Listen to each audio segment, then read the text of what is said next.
Hey everyone, I'm Megyn Kelly. Welcome to the Megyn Kelly Show and happy Friday. We're back home from DC safely, and what a crazy few days it's been in the nation's capital. It's just, oh my gosh.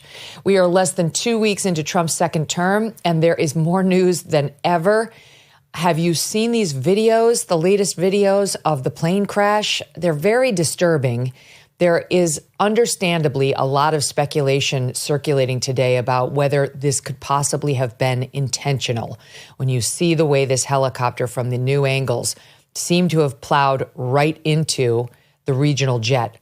Well, we reached out to the pilots who we had on the show yesterday, John and Wiz, and we asked them to comment on the latest videos, these different angles, and I'm going to tell you exactly what they said to try to clear this up.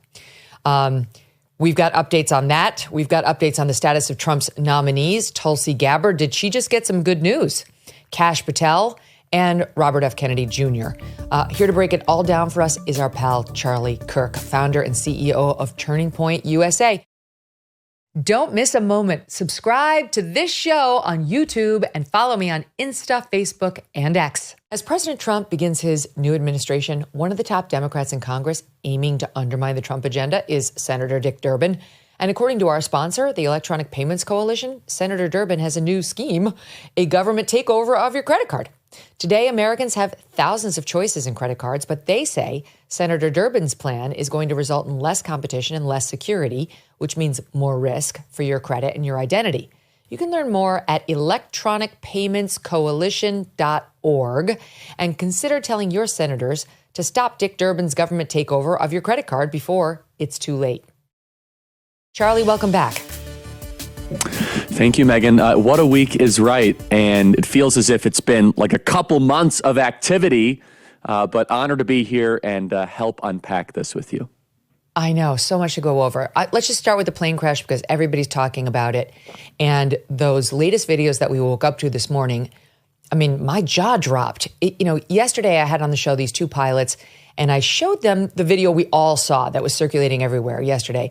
And to me, it looked very much like there was a plane coming from behind, like the helicopter was coming from behind and kind of went right into the regional jet.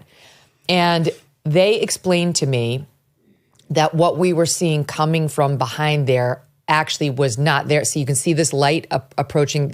Forget the plane on the top of the screen. It's the lower one.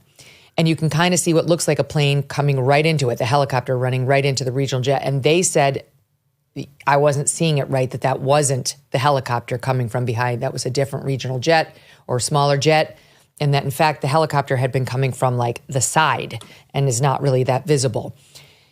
And then today, new video surfaced that really shows what I thought I was seeing yesterday. It looks like the helicopter, like almost ramming into the regional jet. Here it is. And I do believe that is the helicopter hitting the regional jet. I mean, it is. It's the proper video now. It's just from a different angle. And everybody online is saying, what's happening? What was this an intentional takedown? And then there was additional speculation. I want to underscore, it turned out to be totally false, that maybe the pilot of the helicopter was a trans woman. There were reports that it's a woman, and we do believe it was a woman. But then people started saying it's a trans person. It's a man pretending to be a woman, and they attached a name to this person. That it wasn't true. That person is alive and well and was not piloting that helicopter. We don't believe it was a trans person. We believe it was an actual woman with 500 hours of flying experience. And we're told that's a decent amount. We don't know all the details. We'll find out more today. So here is what the pilot said. Stand by. Let me get this up so that I can just read you. John, who was on yesterday, said to him, "This does not look intentional. The helicopter was more or less following the standard helicopter route along the east side of the river. It was what they were cleared for. They were slightly high, like 100 feet, and maybe a bit off course, but this would not be unusual, particularly if they were flying on night vision goggles, which we believe they may have been. It appears that they either lost sight of the regional jet or that they misidentified another jet in line behind this regional jet when they were asked by air traffic control, do you see the jet? And they said yes. Or they perhaps got distracted. Then Wiz, who was the helicopter, he was a Top Gun instructor and graduate. He said, it does not look intentional to me. It literally looks like they are just clueless about the regional jet. Remember, pilots can be heads down in the cockpit looking at stuff. They're not always looking out the front window. If both pilots are looking at something inside the cockpit or entering something into a computer, nobody's looking out the window, especially if they believe they had the traffic in sight that was a threat to them, which clearly was the wrong traffic. In other words, he's saying too, when they said they saw the jet, that they were probably looking at the wrong jet. There's no way two aviators in an Army helicopter would fly directly into a landing regional jet. So both of our experts, who have no dog in this hunt, say this does not look intentional to them. They believe it was just a catastrophic error. Anyway, your take on it, Charlie. Well, yeah, first, I mean, it's an unspeakable tragedy. I can't tell you how many times I've been a passenger on that same approach, probably over 100 times, right over the Potomac, right into Reagan National. In fact, where our hotel was, we were in D.C. when this was happening. The boom and the sound woke up our son. We were in a hotel right over the Potomac, and all of a sudden, all the LNS, the lights and sirens, started to go off. Hundreds and hundreds of them. We were wondering what was going on. So, I'm far from an expert, so I don't want to try to speculate on this. It's very unusual. It's very, very confusing. I think that we have the right people to tell us the truth on this. I think Sean Duffy has been doing a great job. And talk about trial by fire. My goodness. I mean, you hit this accomplishment of being Secretary of Transportation, and 4 or 5 hours later, you're being rushed to the worst plane crash since 2009. I think President Trump has been terrific. In his press conference, you could tell President Trump was ticked off, not really necessarily at a particular person, but you could tell that he was ticked off at the loss of innocent life so unnecessarily. And I hope people understand that was, in many ways, Donald Trump showing his heart and his impatience and his intolerance for such a situation like this. There's so many questions that we need answered, such as, okay, if there is even a 1 in 100,000 chance that a helicopter will hit a commercial airliner, aren't there other places you could do training exercises? Again, I'm just a layman, so I need someone more educated to maybe fill me in on that. But if by the way, the near misses, they say, oh yeah, helicopters and doing test flights, near miss commercial airlines all the time. Well, what are we doing here? Why is this even in the cards? Why are we even considering this? And then finally, of course, it does warrant further examination, where I'm most interested in on this very cryptic FAA report where they said something was not normal at air traffic control, or something was not right, or something was highly unusual. It's in the New York Times today. We don't know what that. Yeah, we don't know what that is. Actually, that was a very cryptic message. I have full confidence that Secretary Duffy is going to actually get to the bottom of this and let us know what that means. Could it be something about someone who's unqualified that was there? I don't know. I don't want to speculate in that. But we do know that the New York Times has reported months prior, and this has been a theme, that near misses are becoming more and more typical in our nation's airports. And it's beyond shocking. And just, again, it doesn't require any further comment than just an awful tragedy that all of us can sympathize with, because we've been not just at that airport, but on similar approaches like that all across the country. That's exactly right. And so what the New York Times is reporting today is that in that control tower, there was something unusual, that the reason why the air traffic controller was handling both plane landings and helicopter landings at the same time, which is usually a job for two people, quoting here from the Times, is because a supervisor combined those duties sometime before 9:30 p.m. and allowed one controller to leave, according to a person briefed on the staffing who is not authorized to speak publicly. So for some reason, we were undermanned in the air traffic control tower that night. One person was controlling both helicopters and planes, which was a break from protocol. As you know, as a parent, every parent out there knows when there's a break from protocol, when, typically the dad doesn't drive the kid to school, the mom always does it. This is where things can happen, not to get too grim, but this is where you find out the kid was forgotten in the back of the car on a 100-degree day because they broke protocol. They broke the way they normally do it. and something went catastrophically wrong. Nobody meant for it to happen. It's just, certain patterns get in place and people do them ritualistically. And when you throw a fly into that ointment, things can go wrong. And they're saying that there should have been 2 air traffic controllers there and that for some reason they let one go early that night. And then what happens? This. Now, people aren't really pointing to the air traffic controller. Some people are saying that the air traffic controller should have said, rather than, do you see the plane, should have said, pull up, like a direction to the helicopter, as opposed to just relying on the understanding that they were talking about the same regional jet. Obviously, something went very wrong in the communications, but that's something to look at. And then separate and apart from that, or maybe it won't be separate and apart, we just don't know yet, is the whole discussion this is raised about DEI. Because the problem here, Charlie, is that there is no question we are undermanned in our air traffic control towers. And one of the reasons we are undermanned is because they've apparently made a big push since Obama's presidency to eliminate or reduce the whites. They really had enough of trained white male pilots and people with air traffic control experience who happen to have piloting experience if they happen to be white, and created this whole test for people to get in that would rank your abilities. That's right. If you played 4 college sports, you got like 4 points.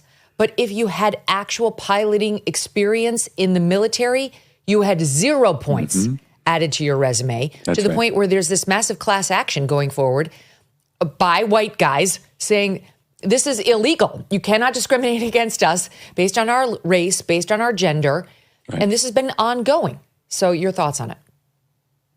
Well, no, that's right. And again, we don't know the particulars of this situation, whether or not that played into it. But what it does is it should beg the question for every person that is now trusting their life by going into a commercial airliner. Would you rather have air traffic control that is there because of merit or there because of race? That is there because of qualification or there because of some silly and irrelevant piece of criteria that they were hired for? And I sure hope that the president gets the credit he deserves for signing that executive order just a couple days into his administration, saying that new hiring practices for high stakes, for all things, but especially high stakes environments like air traffic control, is going to be based in merit.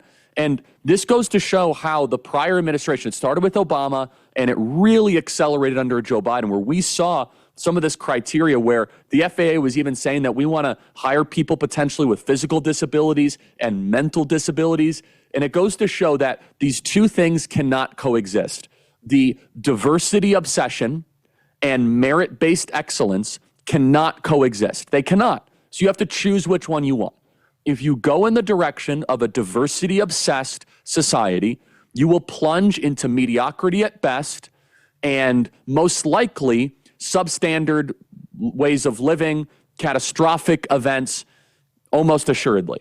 However, if you prioritize merit, then you are going to be able to have a higher standard of living. You're going to be able to have breakthroughs. You're going to have planes be able to land with confidence. And we could apply this over all sorts of disciplines, from surgery to healthcare to education. Who do you want doing the things that you care the most? Someone that is there, that knows what they are doing and earned it, or someone that didn't earn it? And DEI can otherwise be said diversity, equity, inclusion, or didn't earn it, DEI. They're there for reasons not based on earning or merit or their agency or their free will, but because it was just given to them because we need to fill some sort of pre-existing characteristic criteria box. So my hope, Megyn, is that this is a wake-up call. Yes, exactly, a wake-up call. And the only quota we should care about is, do we have enough people that are the best?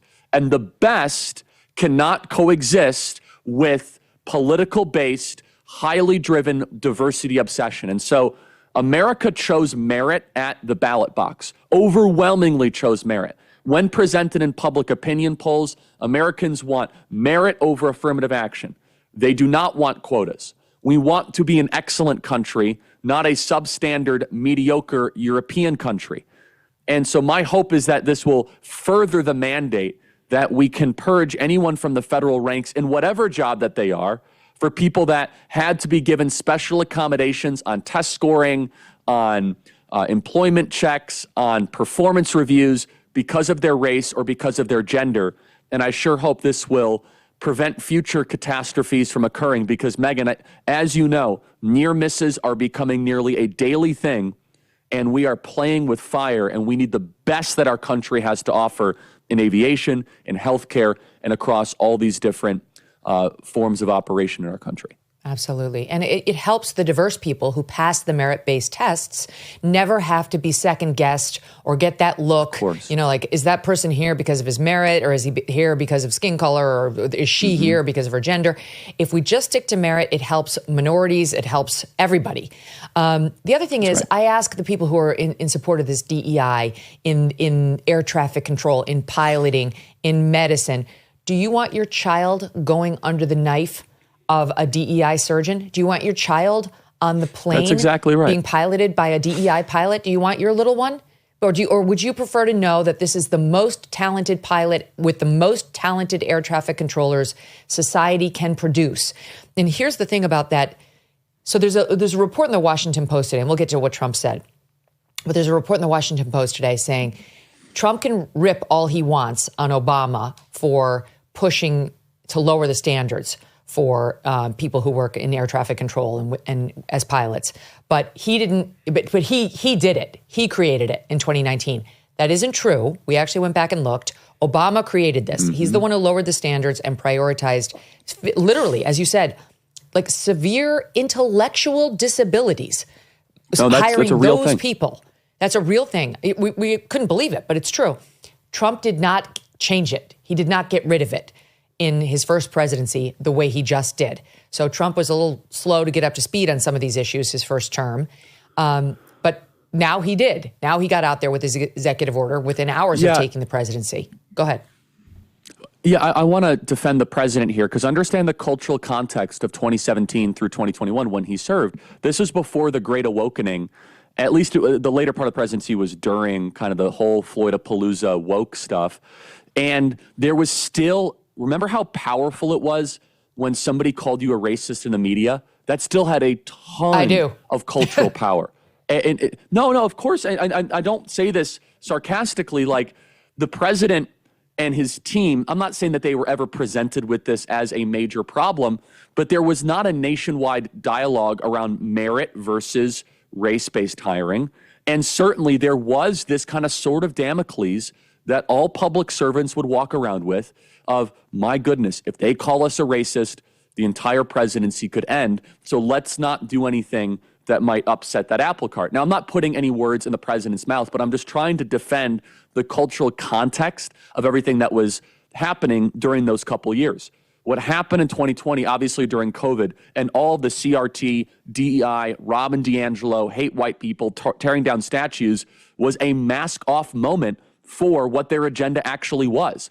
And credit to this program, and credit to the conservative grassroots, and credit to our members at Turning Point USA that fought so hard to educate the masses through 2020 and 2021 and 2022 and 2023 that created such an overwhelming outpour where President Trump felt the support of the American people to sign such an executive order on day one. And let's be honest, in 2018, this was happening a little bit on the edges, but it wasn't a, well, you know, we're going to have DEI. It would be a really interesting question. If we could go back and poll the American people, how many people would even know what DEI was in 2018? Now, I would imagine the vast majority of people who watch the news know what it is. And so the president acted correctly because we saw the excesses of the diversity, equity, inclusion regime. And also, back in 2017, 2018, 2019, there was this belief in conservatism.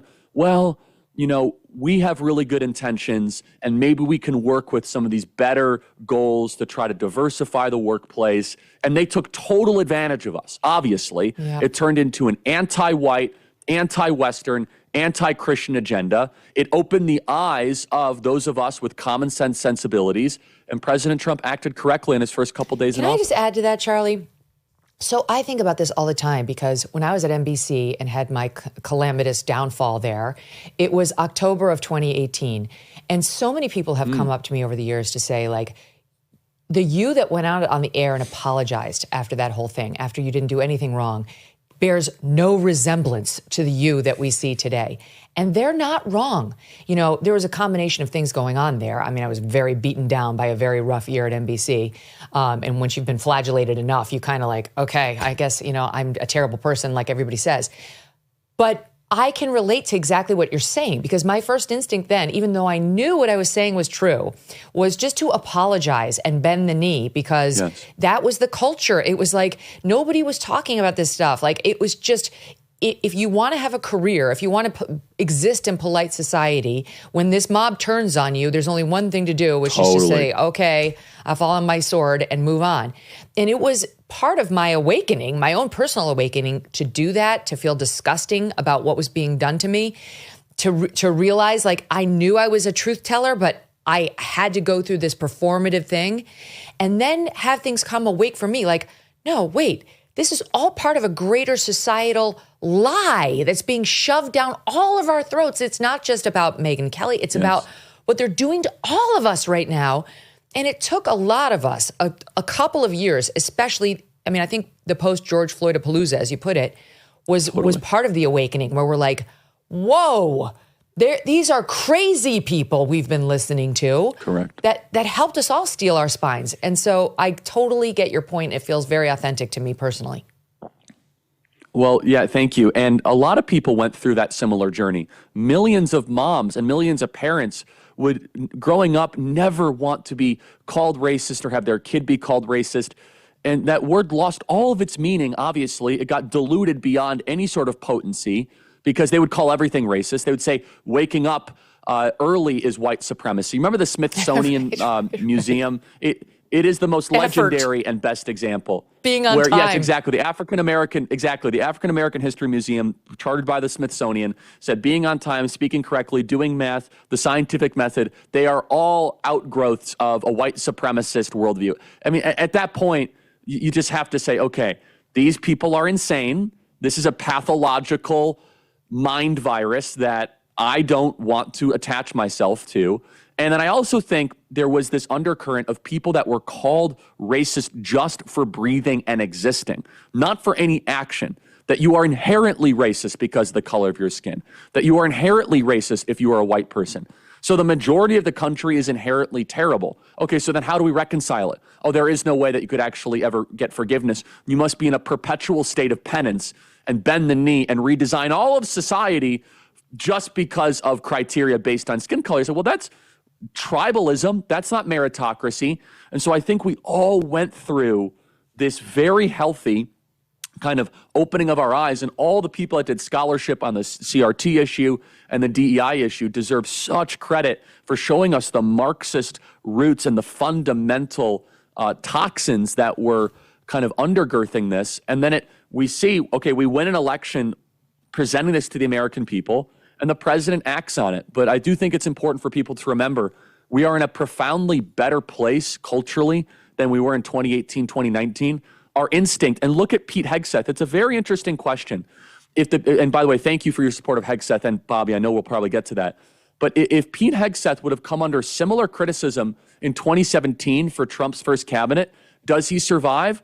I don't know. I don't know if we had the metaphorical muscle as a conservative movement to do it. I will say the one kind of trial by fire where we decided to stand up to the mob was Brett Kavanaugh. That was probably the beginning of a turning point. We realized we were up against like completely like a nuts brigade of people that just want to burn it all down. But if Pete Hegseth would have become the Secretary of Defense in January 2017, when Trump just got elected, I would conjecture he would have failed either a Senate vote or his nomination would have gotten pulled, not because of on the merits, but because as a movement, we were still being held hostage by the major networks, by the oligarchs, by the mass opinion of the elites. And look how far we've come for the better. Look at this journey that we've been on now here in 2025. And the president deserves credit for a lot of things. But I know for me personally, I would imagine you too, Megyn, him teaching all of us that when you're under attack and you have done nothing wrong, you don't apologize, you defend yourself, and you double and triple down, will go down as one of his greatest lessons that he helped communicate to millions of us. 100%. So he is out there. I want to get into the details of this lawsuit because it's pretty amazing against the FAA. As a result of Obama's policy put into place in 2013. It's a class action by aspiring air traffic controllers who were told they were too white. I mean, it's amazing. It's been granted class action certification and it's going forward. So Trump got out there yesterday and said the following. Take a listen to SOT 1. We need the smartest people. We need both psychologically smart and just brilliant, period. And we are going to have them in our control towers. We are going to have the most competent people in the country in our control towers, not people that are there for any other reason. Okay, so here's what happened. In 2022, a judge approved the class action status of this lawsuit filed in the U.S. District Court of Columbia, D.C. It was brought by Colorado-based Montana State's Legal Foundation. Former Nevada Attorney General Adam Laxalt, ran for Senate, is co-counsel. Great guy. Filed against the FAA, and Laxalt is alleging that he represents nearly 1,000 people who went to school to become air traffic controllers in 2014, which you may remember was a time during which Barack Obama was president. The individuals he represents passed the normal test right before the Obama administration said the class was, quote, too white. I'm quoting here from the complaint. And threw out their tests. Their successful tests because they were too white. Totally effing illegal. The FAA put together a new test. This quiz served as further screening of applicants who had already graduated from a 200-hour training program and achieved high scores on the test, a grueling 8-hour cognitive test that measures each of the specific skills needed to do the job properly. The new test was a biographical test with the intent of adding more African Americans to the air traffic control pool. It had never been used before. The questionnaire sought irrelevant info such as the college subject in which I received my lowest grade. Those answering history, political science received 15 points, extra points. Playing 4 or more sports in high school was worth 5 points. By contrast, holding a pilot's license, a major advantage for an air traffic controller, was worth only 2 points, and having valuable experience as an air traffic controller in the military was worth no points at all. Lead plaintiff Andrew Brigida, Brigida, his application was turned down despite achieving a perfect 100% score on the test. And the result of this, per the lawsuit, is that changes to the hiring process meant many of these graduates began to be passed over in favor of applicants who had only graduated from high school. So it's crazy. The Congress did force the FAA to drop this quiz in 2018. And this is what we've been dealing with. Again, this is no comment on the particular controller involved in this. We have no idea who that person was or whether they did anything wrong or below standards. But this is what we're dealing with here. And this is why Trump is assuring people that we will have a full-fledged investigation to see whether any of this played a role and that this ends yesterday. Yes, and here's the really awesome part about winning the White House is now the FAA can settle with these individuals and set a precedent, make them whole, and change the policy permanently throughout the entire agency. And so where Biden would have had his Solicitor General and all of his little, legal gremlins go and fight in the courts, for ad nauseum and try to get motions dismissed, the Trump administration can now look at lawsuits like this. By the way, there's thousands of such lawsuits, and it's called the sue and settle strategy. The left does it all the time, right? So they'll sue the government with the intention of actually trying to get a settlement that sets a precedent or a rule change or regulatory change that they would want. And they would do this on immigration all the time. Well, now the new Trump FAA, once he gets his FAA administrator, who I bet is just going to be amazing, and I bet the president will personally interview that person. I could tell you not every political appointee was the president going to interview. I bet the president is going to have tryouts for whoever's going to run the FAA. I think you're going to have to go straight to the boss on that one, is that they can then work with the Department of Justice and say, hey, here's this lawsuit. Number one, we need to make all these people whole, so we need to give them a settlement of some sort, some monetary settlement. Number two, we can offer them jobs if that's actually what they want at this time. Number three, let's go into all the documents and even further into discovery and then settle and get this lawsuit so that all of this is fixed, that this is no longer going to be happening anyway. So that's the positives of winning such an election when you have very, very meritorious lawsuits like this that are working their way through the courts. Secondly, Megyn, I do want to broaden this just for a second, that these hiring practices are not just for air traffic controls. We have this in the FBI. We have this in the Central Intelligence Agency. We have this in almost every single portion of government. And the president deserves such credit over the last couple of weeks. And his shock and awe strategy, flooding the zone, Democrats do not even know. They can't even remember what they're supposed to be mad about because Trump is moving so fast. They can't even remember the things that they're supposed to be angry about. But the one where I think he deserves such enormous credit was his repeal of the executive order that put affirmative action in the federal hiring practices. That's been on the books since Lyndon Baines Johnson.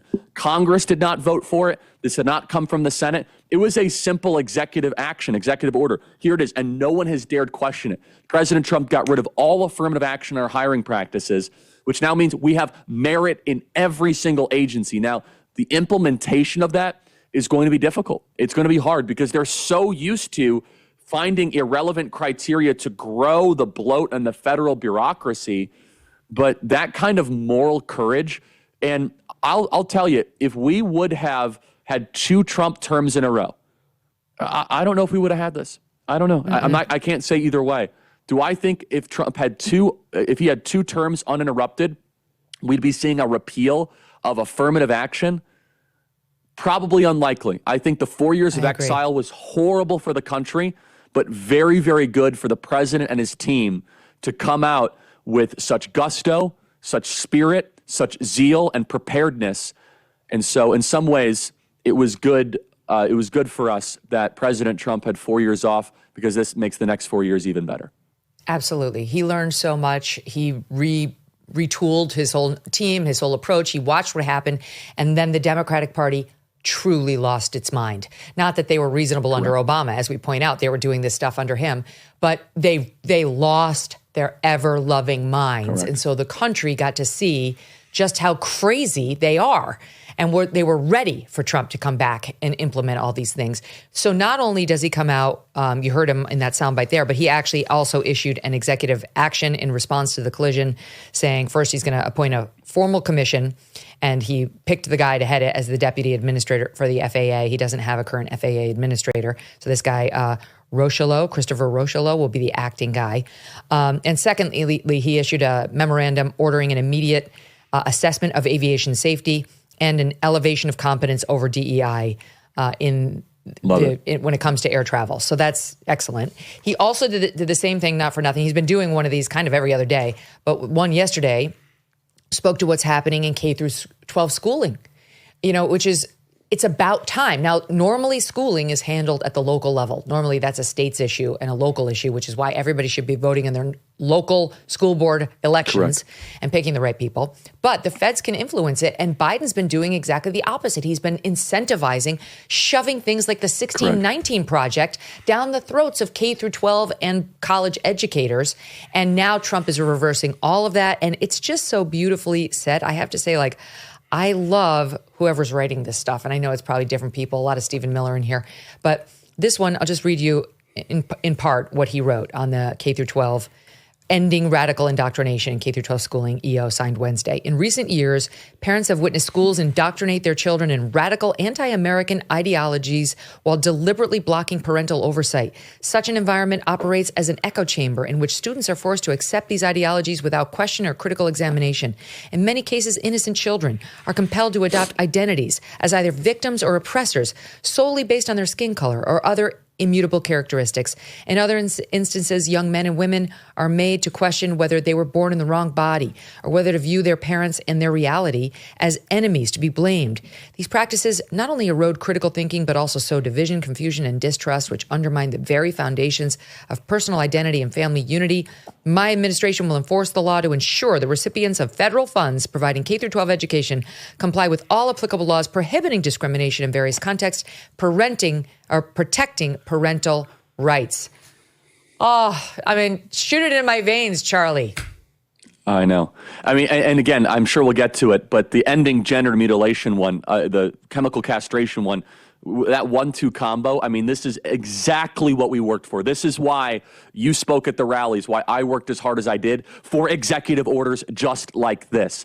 Now, the challenge is going to be not just implementing it, but making sure that schools are following it. And this is where the money is going to come in, where it's that if you are going to continue to do the CRT, DEI, gender insanity stuff, there will not be federal funding for your school. So choose, which one is it exactly? And remember how cruel Biden was on the transgender stuff for K through 12 schools? He was so cruel that he was even holding back school-assisted lunch for kids if they did not allow men to come into female locker rooms in high schools. This was a lesser reported, I remember you tweeted about it at the time, but they were holding back federal funding for this. What the president is doing is he is sending education back to the states, empowering parents, and getting rid of the central planning from the Biden administration where they wanted to try to spread all of the most radical ideologies imaginable into our K through 12 schools. Included in that executive order, Megyn, is also the reestablishment of the 1776 Commission, which is a very exciting project which promotes patriotic education. It is establishing a committee for the 250th birthday of America to celebrate our country. So as we are no longer funding the bad stuff, we want to elevate the good stuff, which is our country is a great country, one with a lot of potential, with, of course, some things in our past that we need to deal with, but we're still the greatest nation ever to exist. We are a people that, with a great bravery and great courage, that have overcome difficulty better than any other nation in the history of the planet. And we need to teach our kids that. We need to teach our kids to be proud of our country and thankful to be in our country, to have gratitude when you view the United States of America, not contempt or bitterness. And so the 1619 Project, which was, again, it was really ascendant during that 2020-2021 period, is going to be put to rest thanks to, again, another amazing executive action and order from the president, which, and again, we're not even 2 weeks into this yet. It's amazing. It's beyond my wildest expectations. Question for you, as somebody who's close to Team Trump, is there any intention to try to codify any of this into law? Because, of course, the worry is, and I love the bet. I mean, I get the bet. And without a willingness, like we don't have 60 votes in the Senate, we only have 53. But without a willingness to pass it into law, at least we'll get the executive orders, which then will show the American people through 4 years of living without this mania what life can be like, raising patriotic children, not eschewing religion everywhere and anywhere and letting DEI become their new religion, not transing children who may just be a little depressed because their parents got a divorce. Like, ideally, they'll see what life can be like without that lunacy, and the next president will be handicapped to revert back to Biden's ways if it were a Democrat. But it's much better if we can actually have laws on the books protecting women's sports. And I know that is one that's moving through, though I've got bad information, like upsetting information about whether that's going to get a vote in the Senate. So I don't know whether Trump can do a lot of this legislatively. What are they saying about trying to make these EOs into something more? Well, I can definitely say on first and foremost immigration that you're going to see dramatic action to try to make the immigration executive orders permanent and have legislative assistance and support from funding, from no more the sanctuary city thing has to be addressed once and for all. The fact that we have cities that are under the United States of America that are receiving federal funding, that use our dollar and are part of our country, just say, oh, no, we don't like that federal law. We're going to actively resist it. That is insubordination and potentially treason against the United States. So we have to come up with an even sharper legislative tool to go after any of these sanctuary cities. But yes, look, the debate right now is, do you want two bills or one big, beautiful bill? I think they're trending towards one big, beautiful bill based on all public reports. And in it is going to be a lot of these issues. And we need to think to ourselves, okay, what does that look like? Well, I would love to see Congress go big and say that we are outlawing any sort of gender transition surgery or therapy for people under the age of 18. I think we should go really big. Whether or not Republicans will go along with that, we'll see. But the president has the moral clarity to sign that executive order. What the president signed to protect our children against this transgender mafia, against these medieval witch doctors that are chopping off these kids' breasts, is maximally what a president can do on this issue. I mean, it was so robust. It is so thorough. Don't be shocked if some of it gets struck down in court, because it is so good that the left is going to come back twice as hard, because it goes at the jugular of this moral crime that has been occurring in our country over the last couple of years. Secondly, I mean, we could go through the litany of issues. We would love to see the Department of Education closed. Now, whether or not Congress has an appetite for that remains to be seen, but the president campaigned on that. He has said it. He wants to send it back to the states, which is where it belongs. On energy, I think we'll be able to get some good legislative action to further open up drilling and bring down the price of oil and the price of natural gas, which will, of course, help with inflation. But the big one I think you're going to see is immigration. I think that is the big one, because we have to make sure that, God forbid, another Democrat president comes in the future. We can't have a third world jailbreak like we did under Joe Biden, where we become the dumping ground of the entire world. We have 100 different countries coming across our border and millions of people. We have no idea who they are. We have to make sure that we have permanent border security regardless of who is president of the United States. Before we wrap the hour, I just want to go back to that Trump presser yesterday in response to the plane crash, and just give the audience a flavor for some of the Trump moments and some of the ridiculous journalistic, in quotes, moments. It's worth watching. First, here's Trump with a snarky response to a stupid question. Take a listen. SOT 2. Do you have a plan to go visit the site or meet with any of the first responders? I have a plan to visit, not the site, because you tell me, what's the site? The water? Or to meet with the first responders. Do you want me to go swimming? It's just, he's in classic form right now, Charlie. He's had it. You know, I have to say, following him and knowing him for almost a decade, he doesn't seem as if he's intimidated by the office at all, that it's too big for him. He's just in the moment. He's ready. He has an answer for every question. And what a contrast from the prior administration that we just closed the door on. And it looks as if he's having fun. Again, this is a tragedy, this last thing. I think this has been a tough moment for all of us. And again, the president just looks ticked off, not at his agencies or anything, just ticked off at the situation, as he should be, by the way. A president should get mad when a lot of people die in a preventable way, meaning that this was not a natural disaster. This was not a hurricane. This was human beings that were doing things that were either wrong, incorrect, incomplete, not properly trained. But yes, the president is in great fighting form right now. Okay, so here's another one. Caitlin Collins got up and asked a question and may have lived to regret it. SOT 3. We don't even yet know the names of the 67 people who were killed, and you are blaming Democrats and DEI policies and air traffic control and seemingly the member of the U.S. military who was flying that Black Hawk helicopter. Don't you think you're getting ahead of the investigation right now? No, I don't think so at all. I don't think were the names of the people. You mean the names of the people that are on the plane? You think that's going to make a difference? Does it comfort their families? They are a group of people that have lost their lives. If you want a list of the names, we can give you that. We'll be giving that very soon. We're in coordination with American Airlines. We're in coordination very strongly, obviously, with the military. But I think that's not a very smart question. But are you I'm surprised coming from you. Are you blaming air traffic? Good for him. And I have to defend the president here. He actually did not blame DEI for the crash.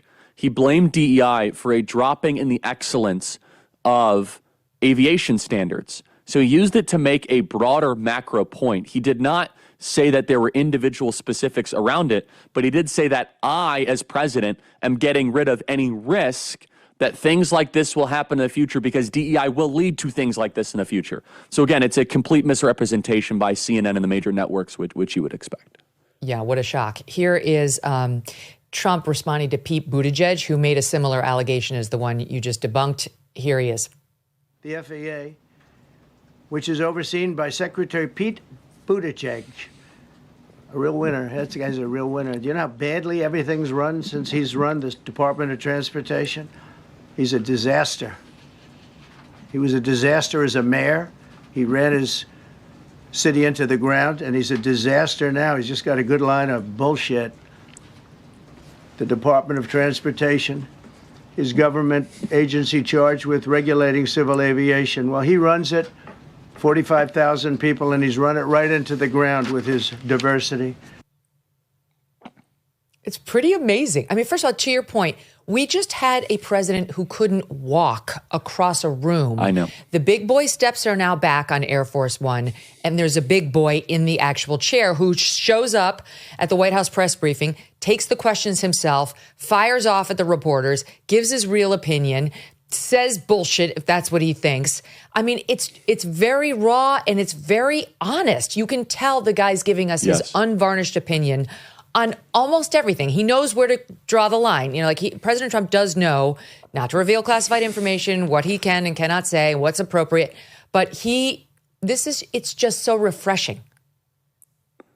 It is. And I want to reiterate a point, which is that he's super ticked and angry. And he remember, he's a builder.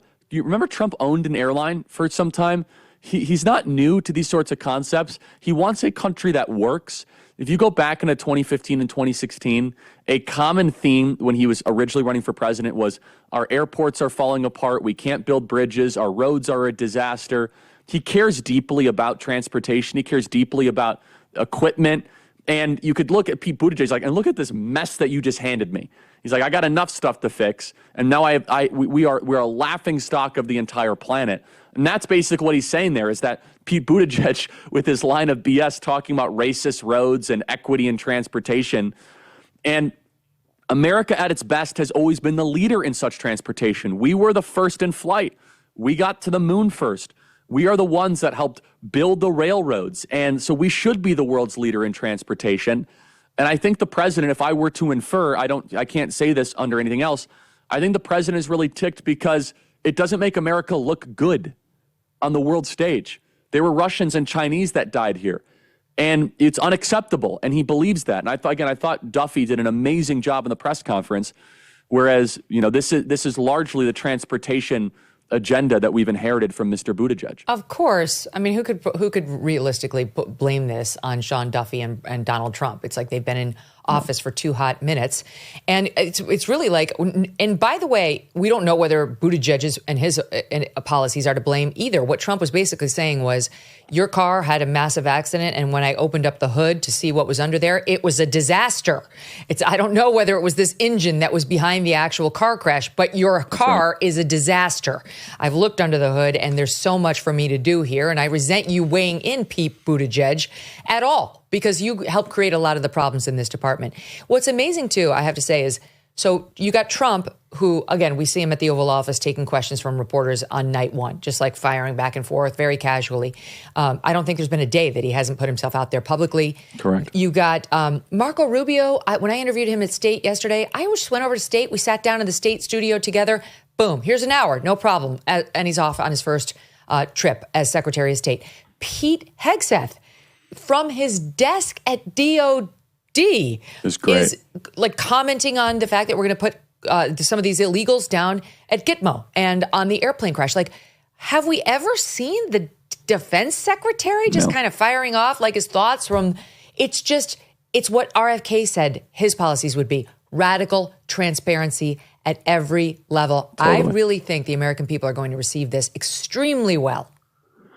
Oh, I agree. And I know we're short on time here, but just look at how social media savvy and how they're almost designed for social media. I mean, this is going to be an administration that will reach tens of millions of people.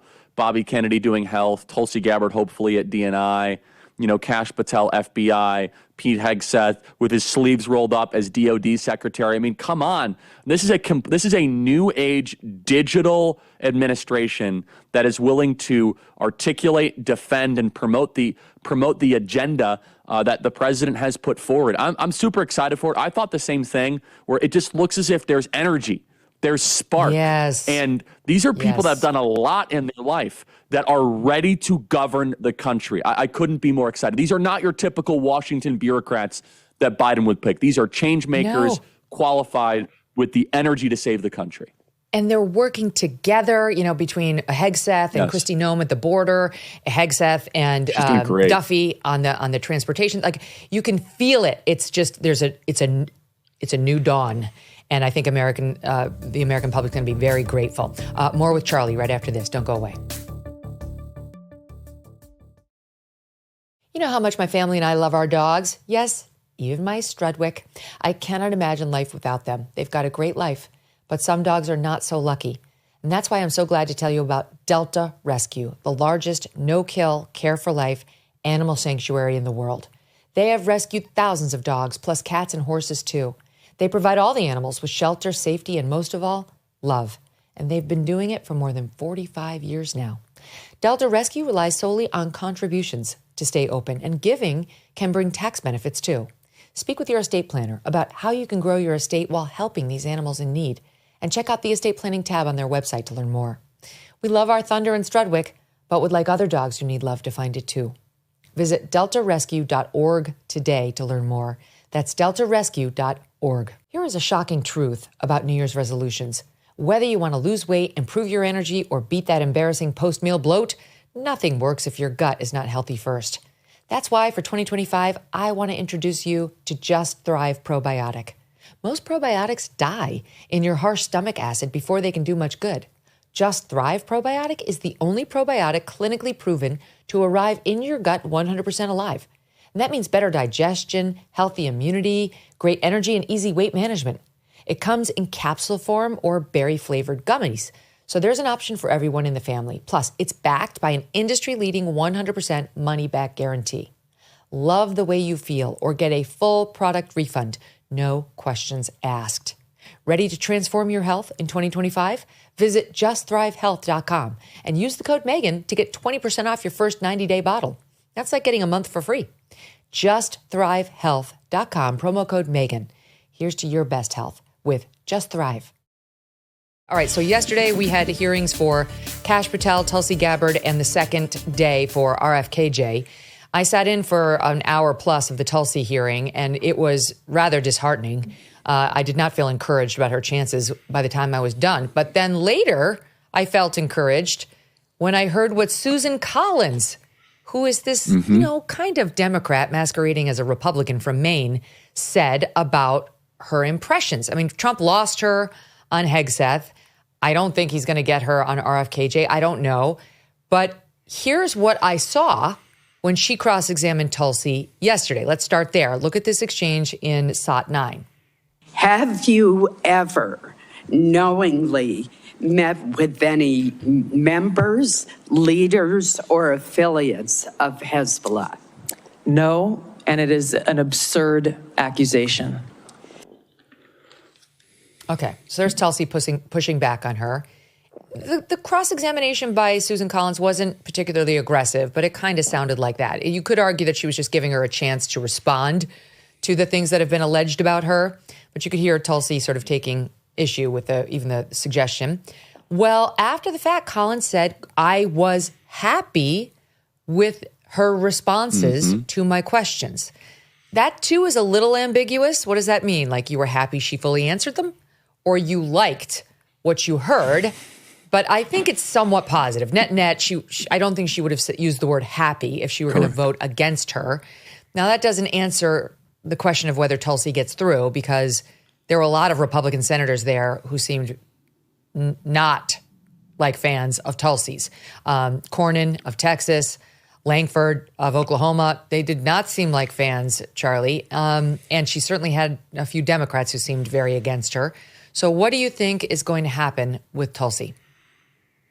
So a couple thoughts on this. I will defend Susan Collins. She represents a very, very difficult state. She's almost always there when we need her, and that's an important thing. And so I think she's getting the call of like, hey, we might need you for this one. Understand, we did not need her for Hegseth. And so, I mean, of course, we got to a tie. We had J.D. Vance break the tie. Pete Hegseth is now the Secretary of Defense.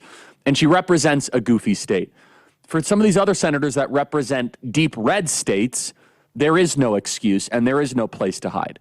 But let's understand what she's actually trying to become or what she's applying for. The Director of National Intelligence. This is a relatively new role. It hasn't been around for very long. It was created post 9/11 to actually be the connective tissue between all of the intelligence agencies. It actually is above the Central Intelligence Agency, above the CIA. It has power that has not really been exercised for quite some time. DNI is the custodian of the nation's secrets. It is the keeper of secrets. from all the things that our government is doing that they don't want us to always know what they're doing. And the most pressing, of course, that matters to those of us that are Trump supporters is there another soft coup being run through Five Eyes to try to thwart a sitting president of the United States, like what happened during the first administration during Russiagate with Christopher Steele and the dirty dossier to spy on President Trump to try to go after him, and using the FBI and using secret skiffs and using outside firms like Fusion GPS? Is something like that happening again? And the director of national intelligence will be able to tell you yes or no and stop it if it's actually happening in real time. Tulsi Gabbard is an extraordinary person. Her vet file came back like clean.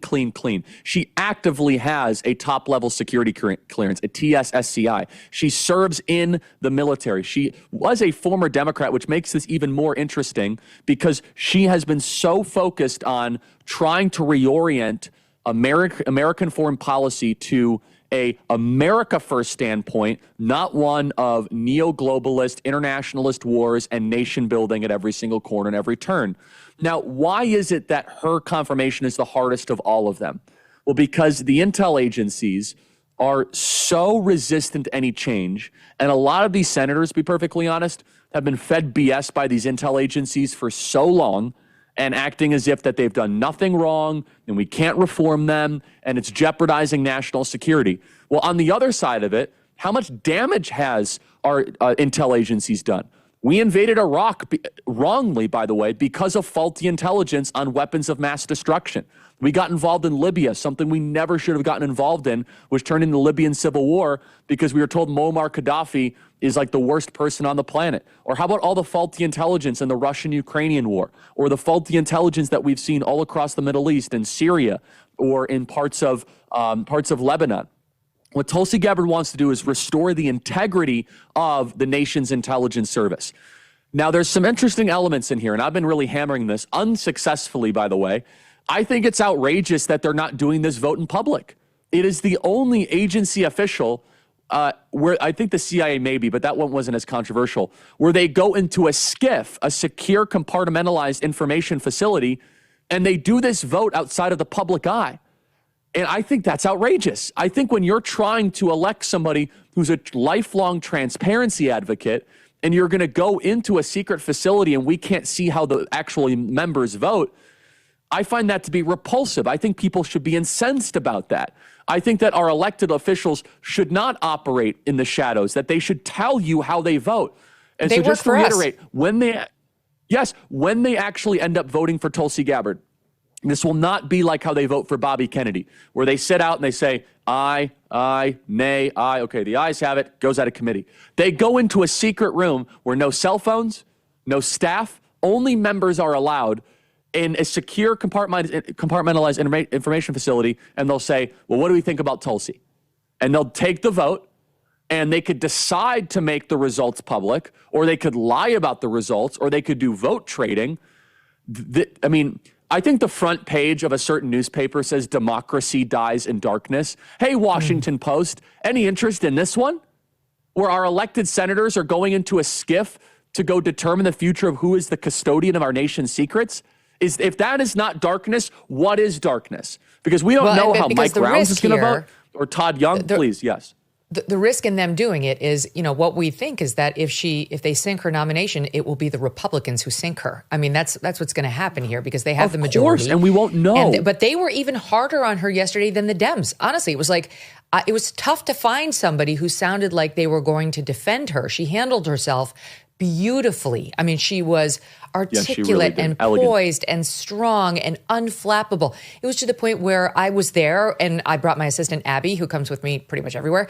And Abby's got 2 young daughters. And she said, I'm going to make my daughters watch this. I want them to see this. Like, she always looks for strong, articulate women so she can show her young girls, look at that. Like, that's possible. You can be that. And that's so great. That's how strong she was. She never lost her cool. I mean, it was actually an example in how to handle yourself. But there was absolutely no warmth coming her way from the other side of the aisle. I mean, I mean across the hearing room, whether you were on the left or the right. So I left worried, and my pal Glenn Greenwald, who's a big Tulsi advocate, is worried too. And I just don't even know what to do to help her, Charlie. I'm not sure how we help so her. we have to keep the one element of hope is that the chairman of the Senate Intel Committee is Tom Cotton. He's voiced great. support, and he went on Sean Hannity's program, and he said that he thinks Tulsi's going to get confirmed. So here is my hope.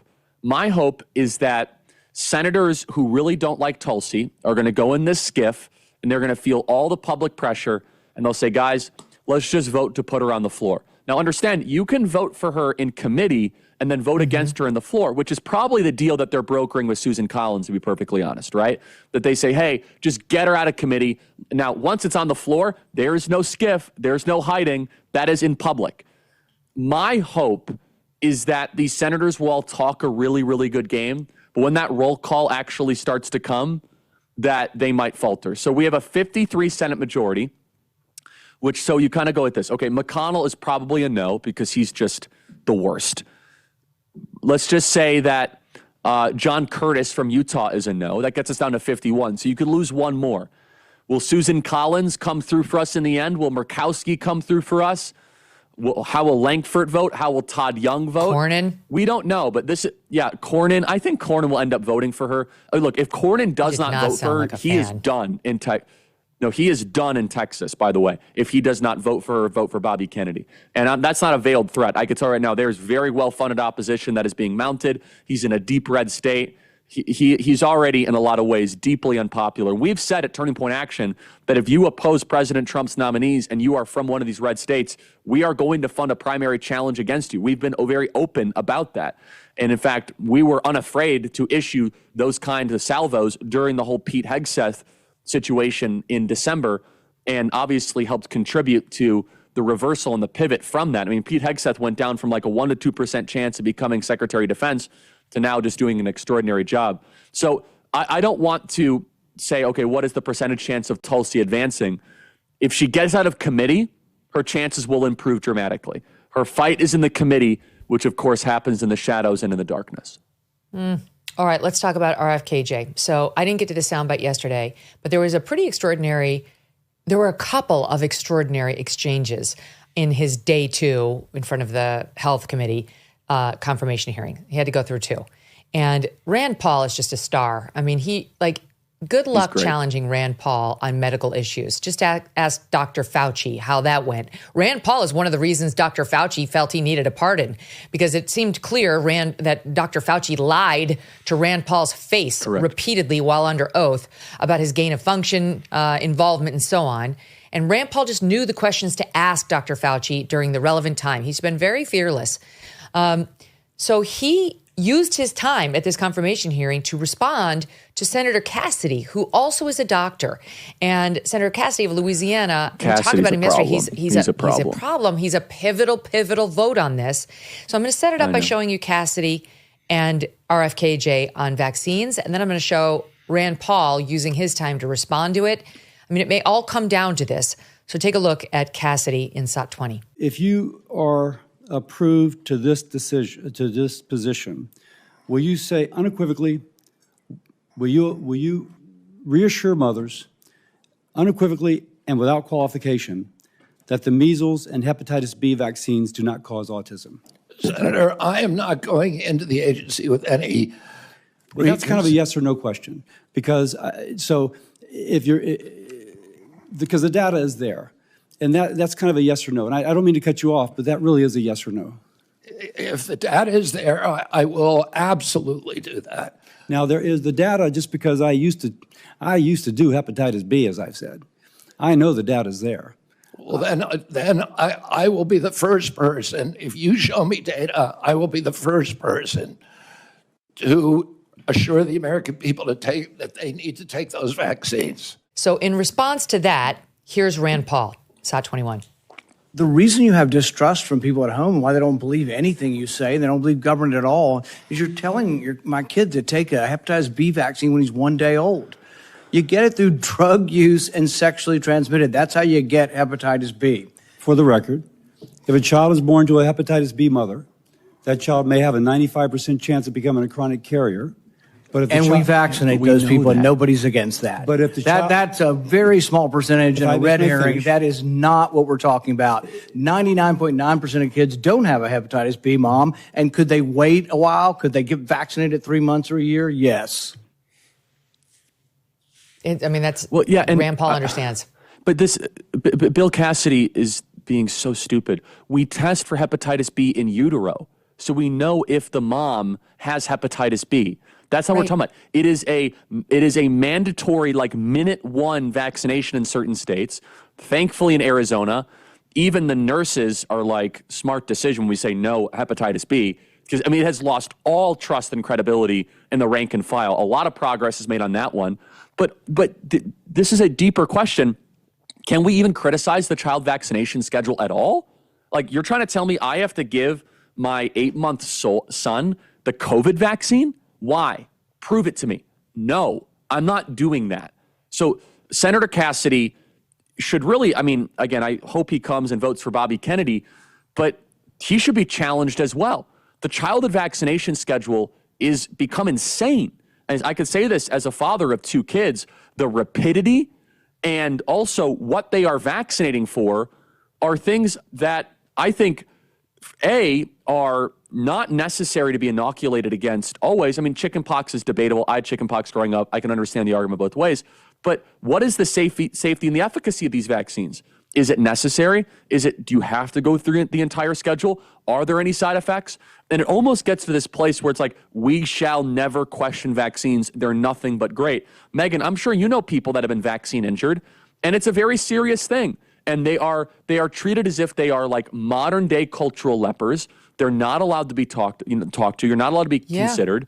And the COVID vaccine in particular, we had Nancy Mace, who came out and said that she's had health problems that have never changed since she got the COVID vaccine. And we were told that it was safe and effective.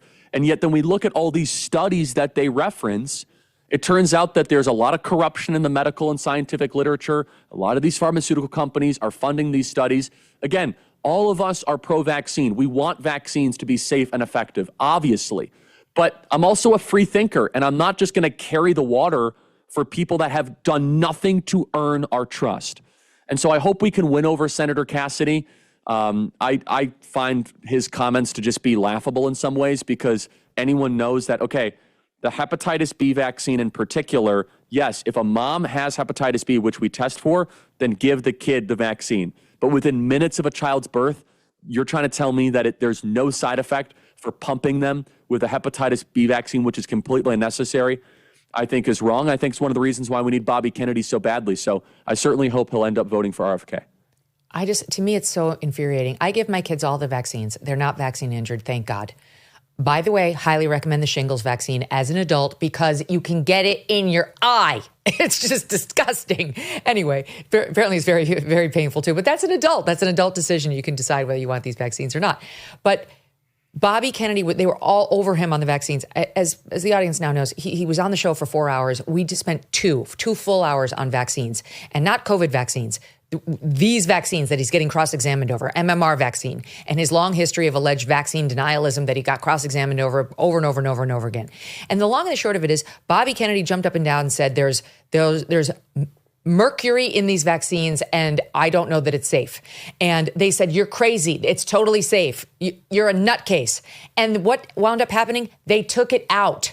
And we went to all of Bobby Kennedy's critics who said, he's got this problem with mercury in the vaccines. Mercury's totally safe. It's safe. It's safe. And then Bobby Kennedy came out and he explained this all on our show about how it was methyl mercury that they were saying was safe, and they said that it was problematic, but it was this other ethyl mercury. Yep. And long story short, the one that they said was totally unassailable stayed in the brain of the monkeys that were tested for months afterward. He explains it all right? Good luck challenging him on the science behind the vaccines. The bottom line is they took out the mercury. The same group that had been saying it's safe, it's safe, it's safe, it's safe, took it out. Not because of him. They had a closed door meeting and they said, you know what, let's remove it. But there's nothing to see here. There's nothing to see here. And then they put aluminum in these vaccines, which works. It's not exactly a preservative. It does something else for the vaccines. But that too is a potential neurotoxin. And then they say, it's nothing. Just shove it in your baby and don't give it two thoughts.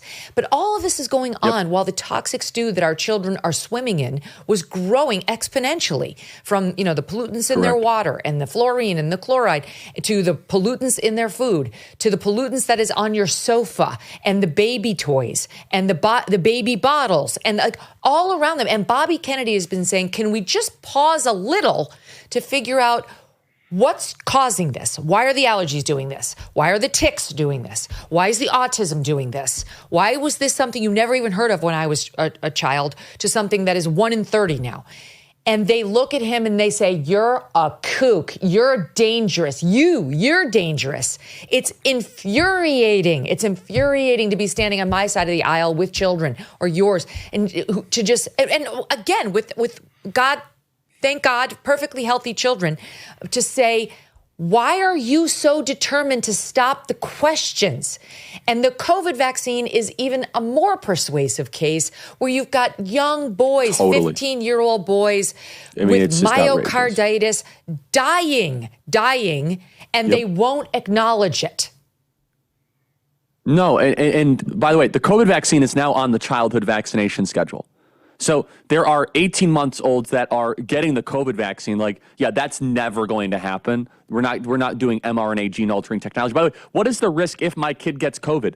Incredibly low, remarkably low for infants and for kids that get COVID.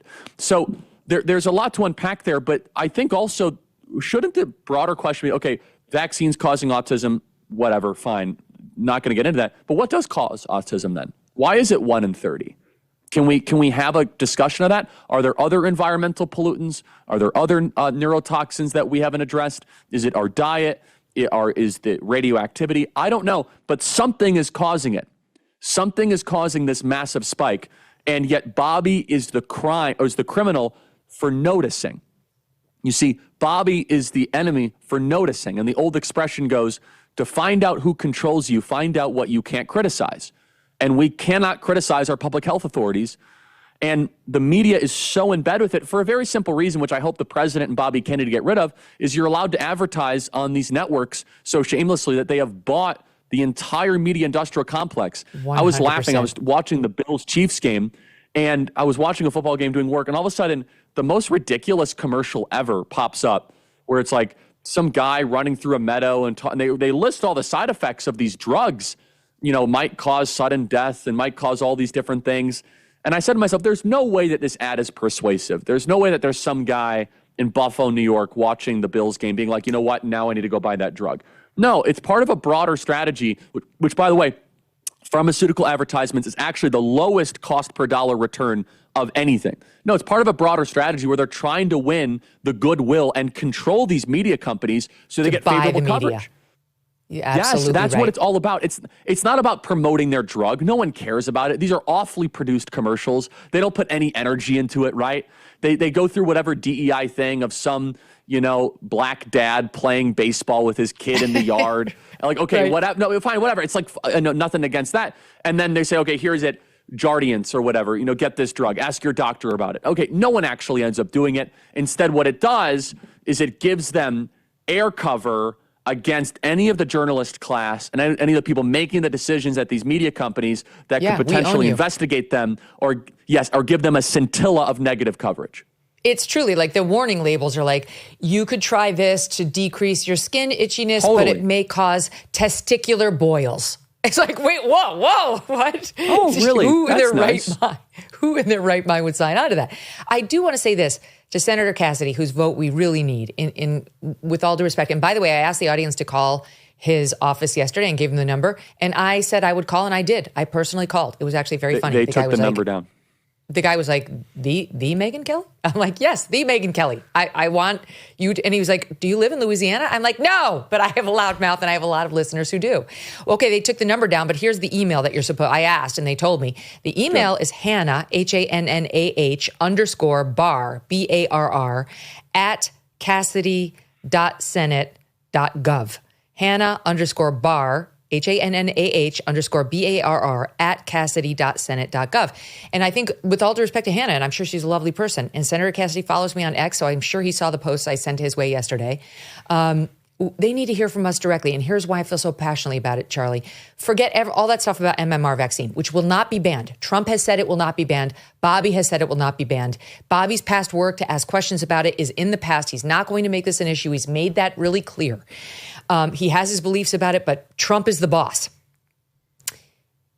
Look at the COVID vaccine and what you said, how no one's allowed to ask questions about it. One of the people I ran into when I showed up at the RFKJ hearing was a guy named Carl Warner. And I know Kyle Warner because he came on the show. He's a mountain biker. Exactly right. He's a mountain biker. And he came on the show during the height of the COVID nonsense and told his story. He lives in Oregon. All right. This is not some far right dude. And talked about what happened to him after this vaccine. And here's a clip of it. Watch. When I went into the hospital, I said, I don't know what's going on with my heart. I think it may be a reaction to the vaccine because I got the Pfizer vaccine, about a month ago, and I've never had heart issues before, so I'm just kind of ruling things out. I'm like, I don't know if you guys have seen this, but they are linking a heart issue. I'm having this new heart issue after getting the shot. And the guy was super dismissive about it and just said, no, you're not. Yeah, it was interesting because then the doctor came in and was talking to me about how he said, hey, when I was in medical school, I had a lot of workload. I was really stressed out and I got put on antidepressants and kind of anti-anxiety medication, and it really helped me a lot. And I think that would be beneficial for you too. And, I was like, thank you, but, no, thank you. I think this is just a heart thing I'm dealing with. I'm only anxious now because my heart is racing and I'm worried about my heart. It's episode 222. It's very worth your time to go back and listen to Kyle's story. There's a reason he showed up. This is about more than the MMR vaccine, which is fine. It's in place. It's not going anywhere.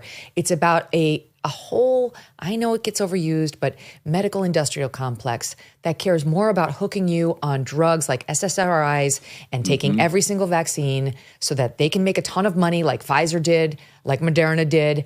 They cannot be sued. And then they don't care. When you get vaccine injured like Kyle, they don't give a shit. Well, RFKJ cares.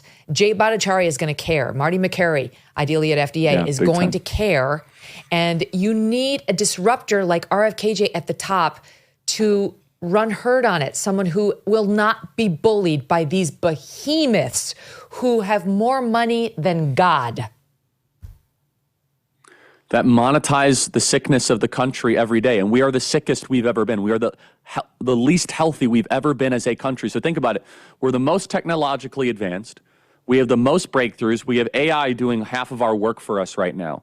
Stock market at record highs, yet we're the sickest we've ever been.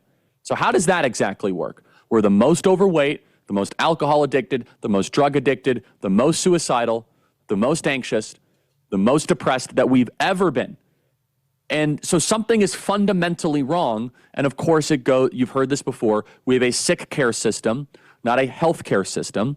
And these major conglomerates have no interest in actually having a healthy population. In fact, a healthy population is a threat to the bottom line of Eli Lilly. A healthy population is a threat to the bottom line of Pfizer, AstraZeneca, Moderna, and Johnson & Johnson. A healthy population means that you don't have to have 13-year-olds get on Ozempic. As we are having this chat right now, there is a simultaneous congressional debate to put Ozempic on the Medicaid schedule so that teenagers, instead of healthy lifestyle or eating better, can do a injection every week, pill for every ill, and that will solve obesity. And if you look carefully on cable news, because I know all the interest groups behind it, they're running very persuasive ads. They say obesity is killing Americans. Call your senator to say that our government should stand up against obesity. So what they're saying is they're framing obesity as this big problem. Call this number to support this bill. They don't tell you what's in the bill. The bill is to put Ozempic on the Medicaid schedule, which would then have kids across the country not pursue healthier lifestyles, but instead have to do an injection for the rest of their life, which has all of these terrible side effects.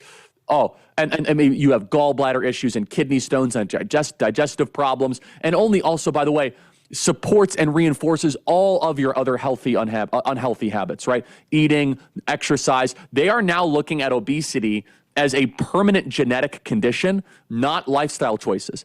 they're saying that, well, it's just the way that you were born, and there's what is nothing that you RFK can do. doing? What is Callie Means saying? What is Dr. Casey Means behind him saying? They are talking about the toxins all throughout our society. Nicole Shanahan, who was RFKJ's running mate. All these people are talking about what causes the obesity. You know, you may be right that it's not entirely your fault, but the solution for a 13-year-old is not Ozempic. It's to get him off of nonstop processed foods, which make you more fat, to get him off of seed oils, which, I mean, go back and there's a lot of medical research on this now that talk about how that makes you more prone to hold on to your fat. Why are we demonizing meat? Right? And lionizing bread for these kids. Like this team is going to stop all of that. And they're just, whistling into the wind right now because they're being painted as a bunch of new age kooks. I totally agree with you. And honestly, I know Ozempic has helped a lot of people, but it is a totally different game when you are an adult and you are capable of assessing risk versus being a child. I also want to say something else. There was a singer. I saw her video on X. I didn't know this young woman, but she said she was only 19 or 20 and she went on Ozempic and she was warning everybody that it caused massive bone density loss, that she was already suffering from osteoporosis and osteoporina. I forget the word. But I've told the audience this before. I know a lot of people that have been hospitalized for a lot of, I know people that are getting surgery because of it. Oh, big time. I suffered from osteoporosis. This is years ago. This is even before Ozempic was a thing. I just wound up having kind of old lady bones. I don't know why. It happens a lot to thin women who aren't it can be helpful to be a heavier person because you're pounding your bones while you walk.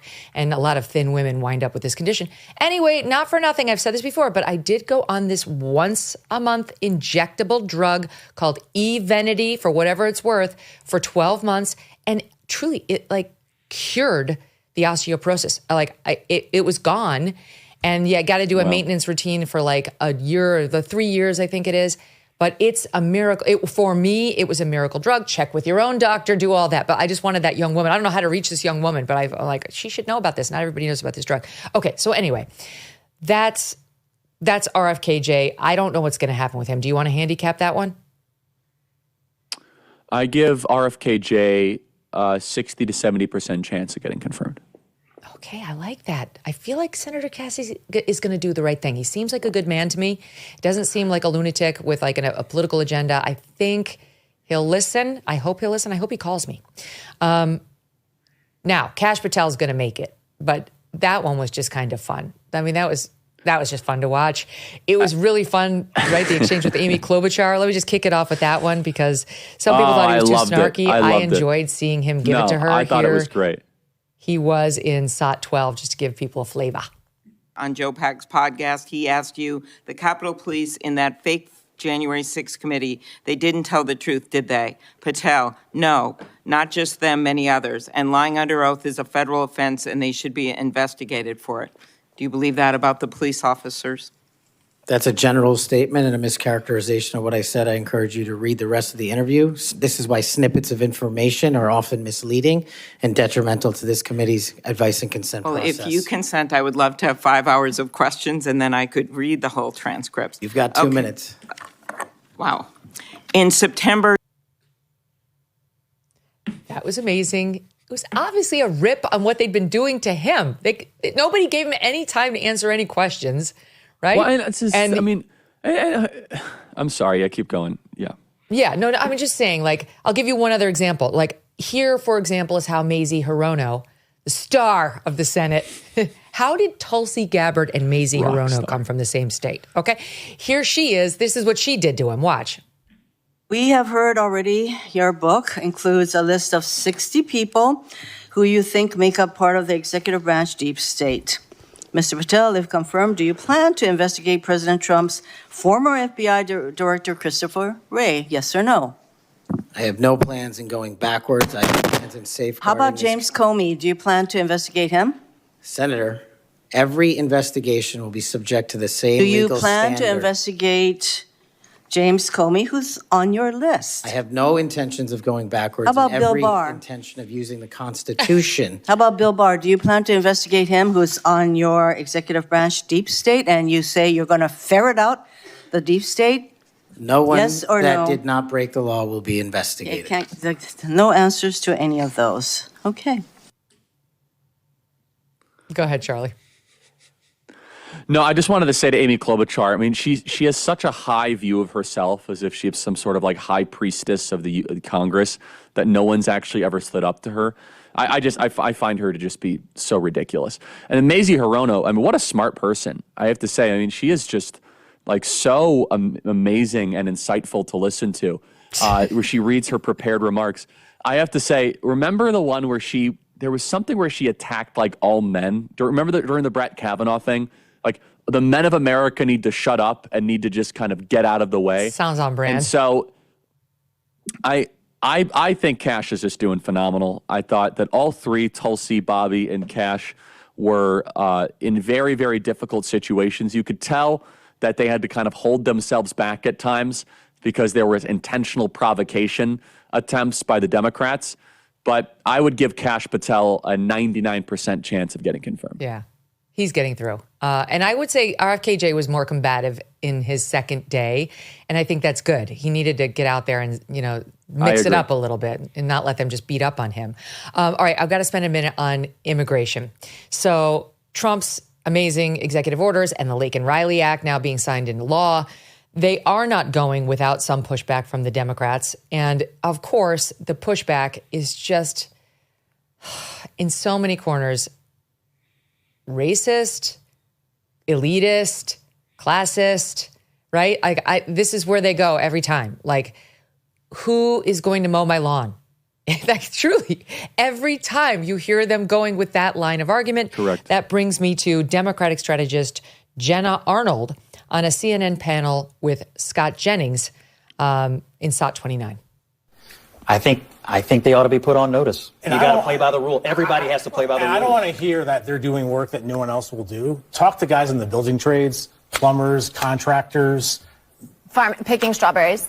These building trades guys are being hurt. I can't by wait. Labor that shouldn't be here. I can't wait until American women can't get blueberries for their smoothies. I cannot wait until there is a full crackdown on all small businesses, as if that's going to be the solution to the immigration problem. It is just going to put immigration-related issues further into the darker corners. Oh, my God. I can't wait until American women get blueberries for their smoothies. Do they teach you to talk like that at Wellesley? Is there like a course where you have to like raise the octave of your voice? But you also have to sound like a Valley girl from 1987. Then you're nailing it. I will tell you that my team said that this person reminded them of somebody who they thought I was going to want to see, and they teed something up for us, Charlie, which it's blacked out on my soundbite list because they wanted it to be a surprise. So let's see what they have in store for us. Who do they think this reminds us of? Yeah, you have to work harder. Like, yes! Megyn, you should work harder. Why don't you have a makeup line? You don't do enough. All girls should work. Like, I work. When I go to the makeup company, I point to the color I like, and then they put my name on it. That is Kyle Dunnigan as Kim Kardashian. 100%. People need to work like I do when I choose between tan and white. Your thoughts on it?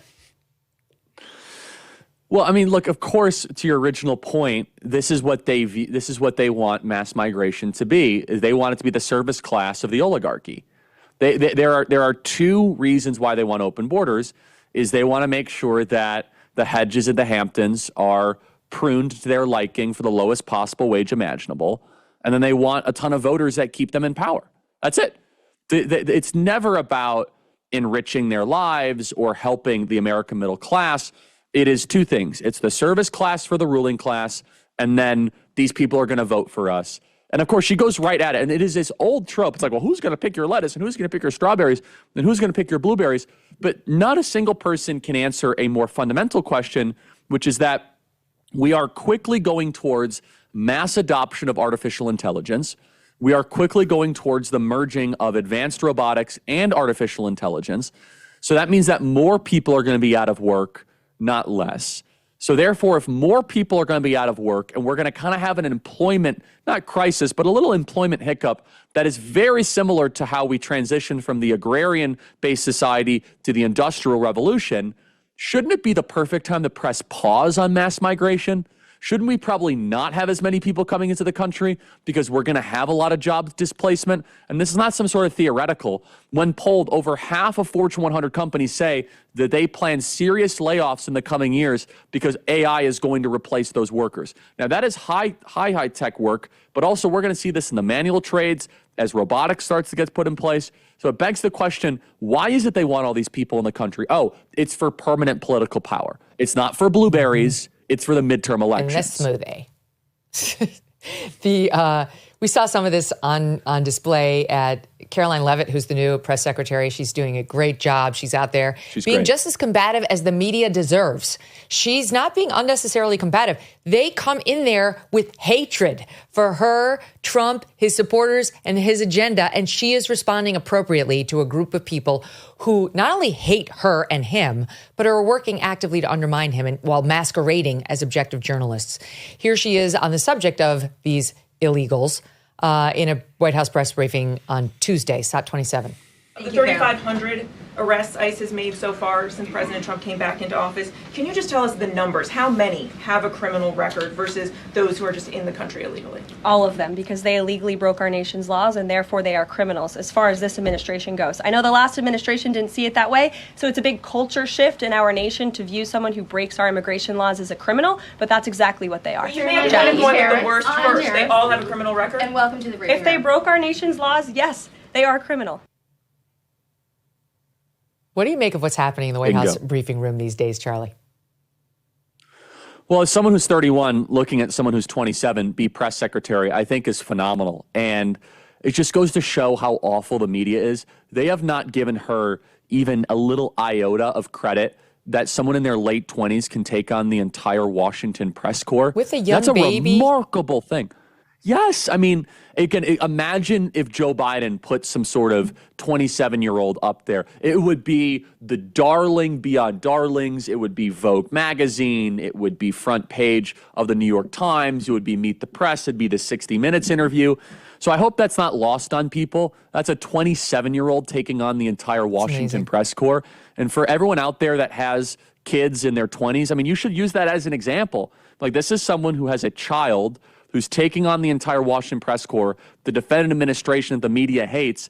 That's someone worth kind of looking up to, not Dylan Mulvaney. Abigail Finan, you got to get the girls watching Karoline Leavitt. Keep going, Charlie. Yeah, no, but you think about it, it's like, okay, the media says Dylan Mulvaney, hero, Karoline Leavitt, clown. And you just think about who we elevate as heroes and villains. It's so backwards. So I think she's doing a great job. In fact, we've known her a while at Turning Point. We endorsed her when she wanted to run, when she was running for Congress in New Hampshire. She's had a great career ascension. And it's really interesting. She was kind of Kayleigh McEnany's number 2. So she was in the building working and saw it and probably has been practicing for her entire, last couple of years. So it's just great to see. And I thought she was adequately prepared. I thought she was incredibly sharp. I thought her answers were perfect. And I got to give her credit. That answer right there is spot on. That is more moral clarity than you would expect from any Senate Republican, which is exactly right, by the way. Definitionally, you being in the United States illegally is a crime. Entering the United States is a crime. And what she did is so smart. You reject the premise. They're all criminals, actually. By the way, if you don't like that, then go to Congress and change the law. You don't get to choose which laws you like and don't like.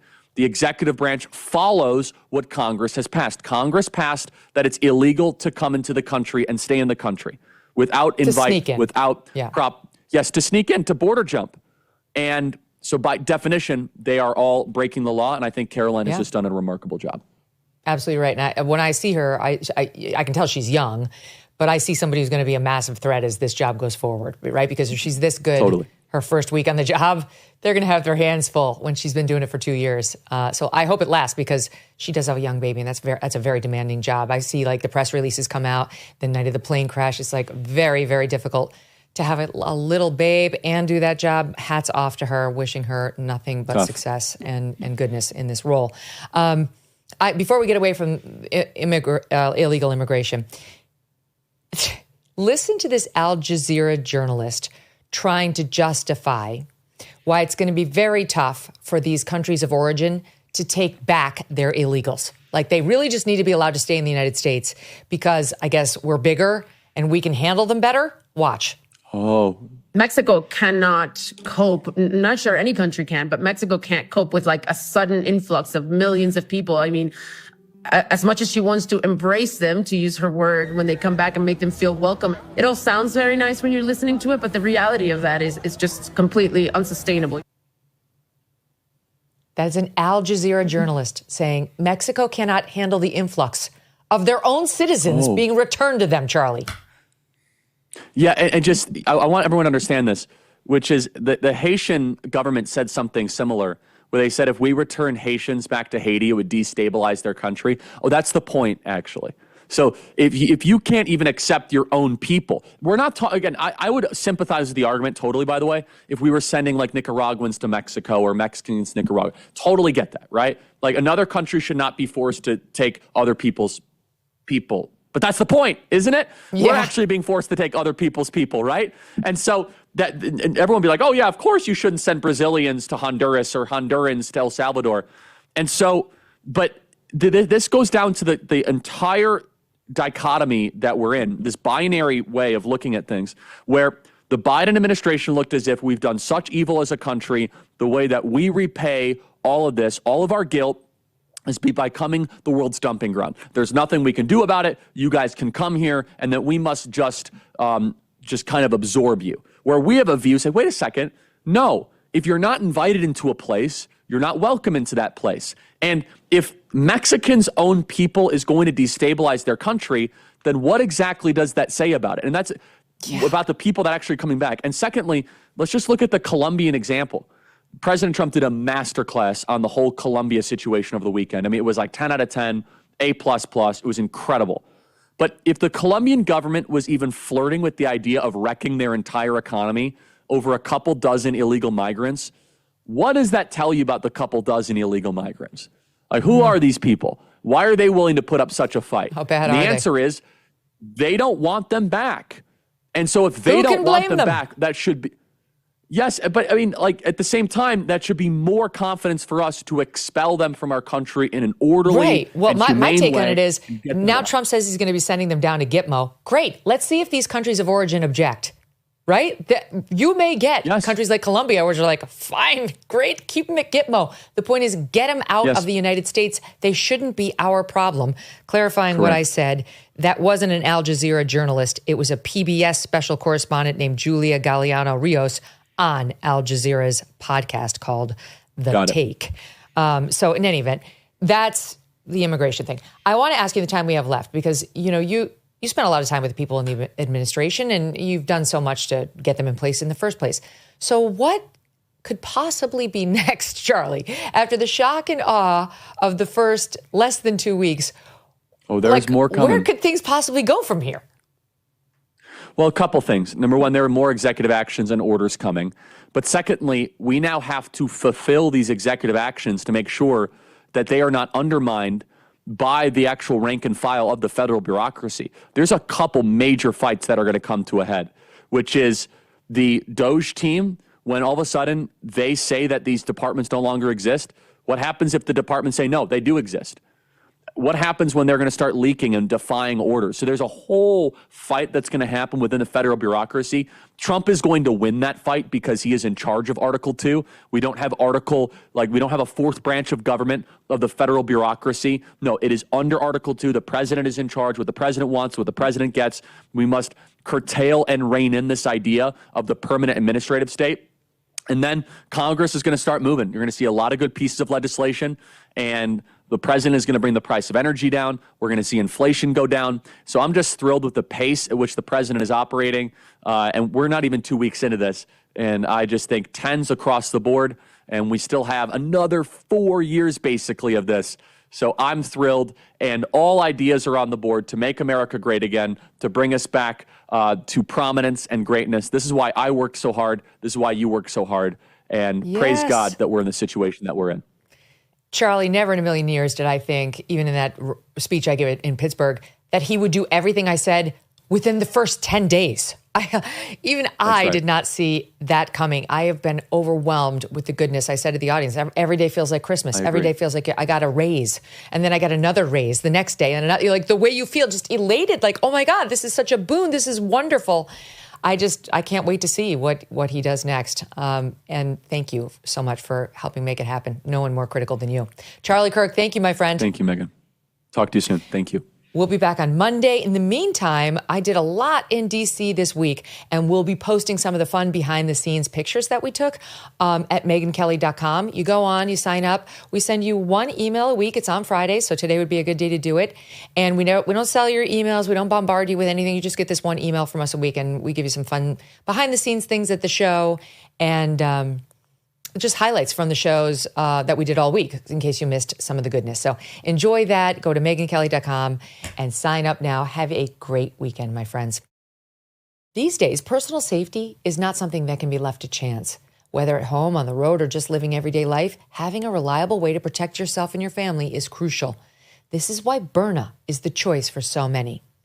Byrna is a game-changing, less lethal self-defense tool. Compact, powerful, easy to use, it provides the confidence to act in any situation, even if a firearm is not your thing. Byrna uses non-lethal rounds, tear gas, pepper, and kinetic projectiles to effectively stop a threat from a safe distance. And the best part, Byrna can be shipped direct to your door, and it's legal in all 50 states. Byrna is proudly American, with products hand-assembled in Fort Wayne, Indiana.